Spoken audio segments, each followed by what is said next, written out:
یہ ہماری گفتگو چل رہی تھی کہ کن امور سے انسان کا وضو ٹوٹ جایا کرتا ہے. تو اس میں آپ کو چند اصول بتائے تھے. ایک تو یہ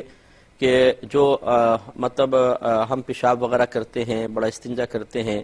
یہ جن مقامات سے خارج ہوتا ہے انہیں مخرج معتاد کہا جاتا ہے. مخرج مانے کسی چیز کے نکلنے کی جگہ، اور معتاد جہاں سے عادتاً کوئی چیز نکلتی ہے. عادتاً سے مراد جیسے اللہ تعالیٰ کا قانون اور قدرت کے موافق، تو اسے کہتے ہیں مخرج معتاد. تو مخرج معتاد سے جو بھی چیز نکلتی ہے وہ انسان کے وضو کو توڑ دیتی ہے. لیکن ایک بس جو علماء نے ارشاد فرمایا، اس میں اگرچہ بعض فقہا کا اختلاف بھی ہے، لیکن اکثر اسی بات کے قائل ہیں کہ جو بعض بہنوں کو لیکوریا کا مرض ہوتا ہے اور عام حالت میں بھی پانی رستا رہتا ہے، یہ پانی پاک بھی ہوتا ہے اور اکثر علماء کے نزدیک، فقہا کے نزدیک، یہ وضو کو توڑتا بھی نہیں ہے. باقی جتنی بھی چیزیں ہیں جو خارج ہوتی ہیں مخرج معتاد سے، وہ چاہے کتنی ہی قلیل مقدار میں کیوں نہ ہو، انسان کا وضو ٹوٹ جائے گا. دوسری چیز جو انسان کی دکھتی آنکھ سے نکلنے والا پانی ہے وہ بھی ناقض وضو ہوتا ہے. ناقض مانے توڑنے والا، ناقض وضو ہوتا ہے، یعنی وضو کو توڑ دینے والا ہوتا ہے. لیکن دکھتی آنکھ سے بیماری کی وجہ سے جو پانی نکلتا ہے وہ ناقض وضو ہوتا ہے. لہٰذا اگر کسی پر غم کی کیفیات طاری ہوئیں، کسی رشتہ دار کے مرنے کی وجہ سے، کسی مالی نقصان کی وجہ سے، یا محبت و عشق کی وجہ سے، جیسے نبی کریم صلی اللہ علیہ وسلم کی نعتیں سنی، آنکھوں سے آنسو نکل آئے، یا اسی طریقے سے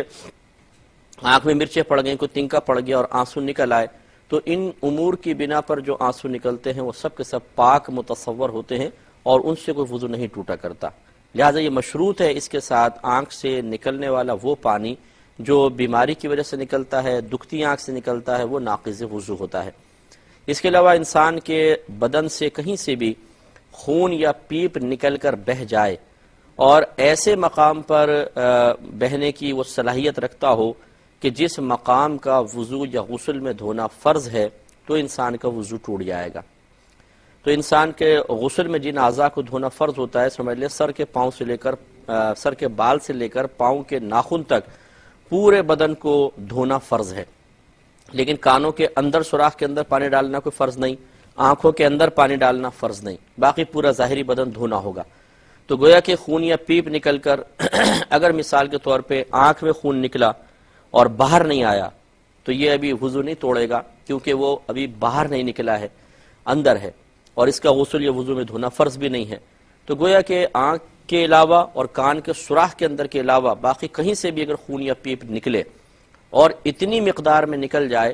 کہ اگر ہم اسے نہ روکتے یا اگر ہم نہ روکیں تو وہ بہہ جاتا، بہنے کی صلاحیت رکھتا ہے،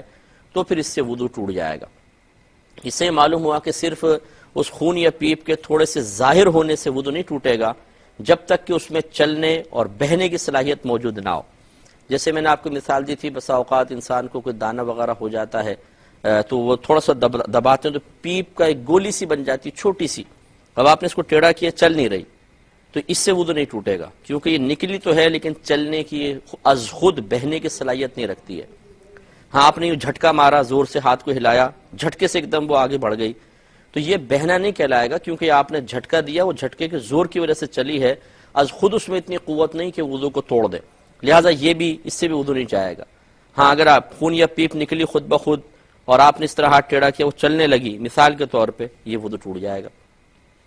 اور یاد رکھیں کہ جب کوئی یہ خون یا پیپ بدن سے نکلیں اور وضو نہ توڑیں تو پھر یہ ناپاک بھی نہیں ہوتے، یہ پاک ہوتے ہیں. یعنی جب تک چلنے کی صلاحیت نہیں ہے پاک کہلائیں گے. مثال کے طور پہ ہلکا سا کٹ لگ گیا، تھوڑا سا خون کی لکیر سی بنی،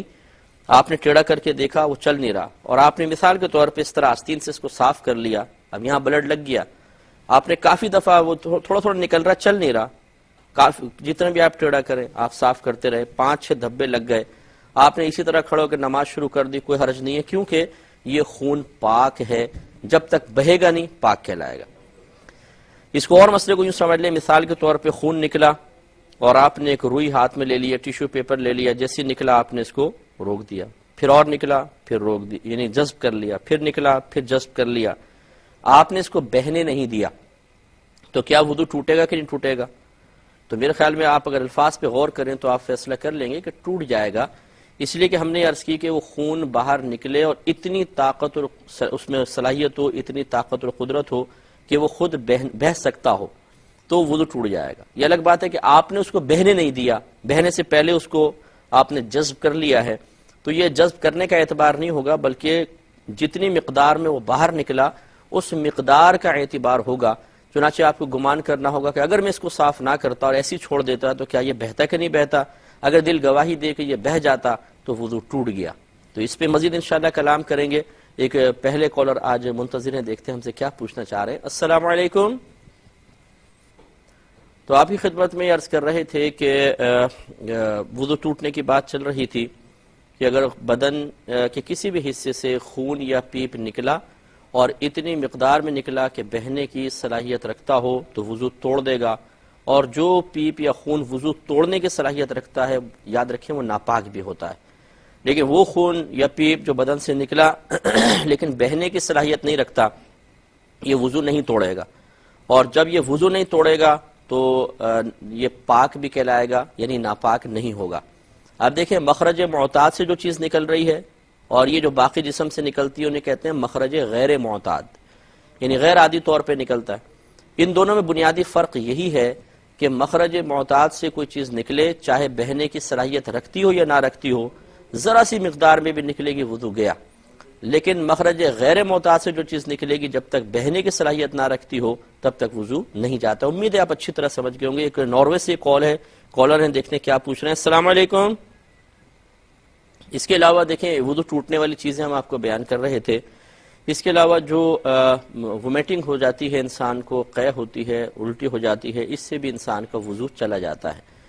کیونکہ یہ بھی ایک باطن کی طرح ہی ہے۔ جیسے کہ مخرج معتاد سے نجاست اندر سے باہر نکلتی ہے، ایسے ہی معدہ جو ہے یہ بھی اس میں چونکہ کھانا پہنچتا ہے، تغیر ہو جاتا ہے، تبدیل ہو جاتا ہے، پھر وہ باہر نکلتا ہے تو اس سے وضو ٹوٹنے کا حکم ہوتا ہے۔ نبی کریم صلی اللہ علیہ وسلم نے اس پر وضو ٹوٹنے کا حکم ارشاد فرمایا ہے۔ لہذا لیکن اس میں قید ہے کہ یہ منہ بھر قے ہوگی تو وضو ٹوٹے گا، ورنہ نہیں۔ منہ بھر قے کا مطلب یہ ہے کہ اتنے پریشر سے وومیٹنگ ہو کہ انسان اس کو بتکلف بہت یعنی کوشش سے روک سکتا ہو تو روکے، ورنہ وہ روک نہ سکتا ہو، بہت ایک دم اچانک اور تیزی کے ساتھ اور بہت زیادہ مقدار میں آتی ہے، یہ جو وومیٹنگ ہوگی یہ ناپاک بھی ہوتی ہے اور ناقض وضو بھی ہے، انسان کا وضو ٹوٹ جایا کرتا ہے۔ تو اس سے یہ بھی یاد رکھیں کہ جیسے آپ کو بتایا کہ یہ ناپاک ہوتی ہے، تو ایسی جو چھوٹے بچے ہوتے ہیں، بعض اوقات دودھ پیتے بچے، ان کو مائیں گود میں اٹھاتی ہیں، ان کا پیٹ دبتا ہے اور منہ سے دودھ نکل آتا ہے، اگر وہ معدے سے آیا ہے،